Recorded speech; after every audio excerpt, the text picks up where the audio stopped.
Ремонт стульев в Алмате. Работаем сейчас над этими 10 стульями. Здесь уже на сиденье новый поролон. Сейчас будем на спинку делать поролон.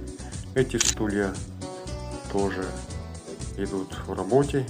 Их 8 штук. Здесь осталось тесьму приклеить и прикрепить сиденье. Сиденье в конце зала, вон там вот, оно уже обтянуто тканью. И осталось только прикрепить к стулу.